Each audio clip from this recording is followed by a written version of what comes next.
What is alphabetical device অর্থাৎ বর্ণমালাগত কৌশল কি?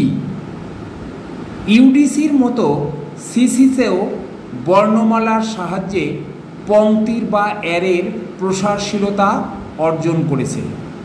বিষয় নামের এক বা ততোধিক অক্ষর সংযুক্ত করে পংক্তি বা অ্যারে গঠিত ও প্রসারিত করা হয়।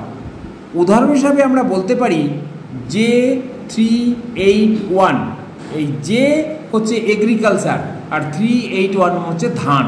তাহলে ধান চাষ, ধান চাষ এর ক্লাস নাম্বারটা কী হবে? Capital J381।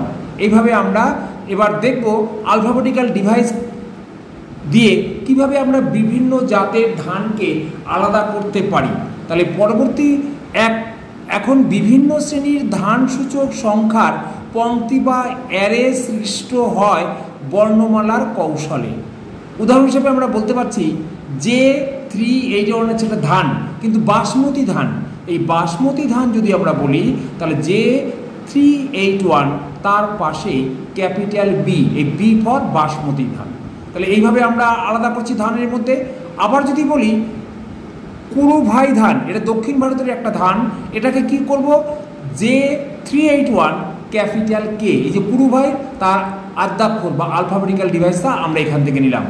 এরপরে আমরা শেক্সপিয়ারের নাটক, এটাও আমরা আলফাবেটিক্যাল ডিভাইস যে নিয়েছি। যে মানে তার ওই 1500 থেকে 1599, তার জন্ম 1564, তাহলে ওই গ্রুপেই পড়ে। তাহলে J64 হচ্ছে তার আলফাবেটিক্যাল ডিভাইস। তাহলে O111, 2J64 এটা হচ্ছে আমাদের শেক্সপিয়ারের নাটক। তাহলে এইভাবে আমরা আলফাবেটিক্যাল ডিভাইসগুলো যুক্ত করতে পারি। এবার নিচে আমি আরও 2-4টে উদাহরণ দেওয়ার ব্যবস্থা করেছি। তাহলে বিভিন্ন নাটকের পংক্তি বা অ্যারে কীভাবে তৈরি হয়, আমরা আগেরটা বললাম শেক্সপিয়ার। এবার শেক্সপিয়ারের হ্যামলেট, এই হ্যামলেটটা আরও আলাদা নাটক। তাহলে এই হ্যামলেট অনেকগুলো নাটক লিখেছে, তার মধ্যে হ্যামলেট একটা। তাহলে হ্যামলেটটাকে আমরা আইডেন্টিফাই করব আলফাবেটিক্যাল ডিভাইস দিয়ে। তাহলে O111, 2J64 এই পর্যন্ত হলো শেক্সপিয়ারের নাটক। তার সঙ্গে হ্যামলেটের এইচ যোগ করে দিলাম, তাহলে আমাদের হলো Hamlet alphabetical device. King Lear, king লেয়ারের জন্য আমরা কি কিং লেয়ারের নাটক কীভাবে লিখব? O111, 2J64 কে হচ্ছে কিং লেয়ার। কিং লেয়ার নাটকটার নাম হচ্ছে কিং লেয়ার, তার আদ্যাক্ষর কে নেওয়া হলো। এরপরে ওথেলো, ওথেলোর জন্য সেম জিনিস। ওথেলোর জন্য কী নেব? ওথেলো আলফাবেটিক্যাল ডিভাইস প্রয়োগ করে আমরা ওর আলফাবেটিক্যাল হবে ও, তাহলে আমরা ক্লাস নাম্বার কীভাবে তৈরি করব?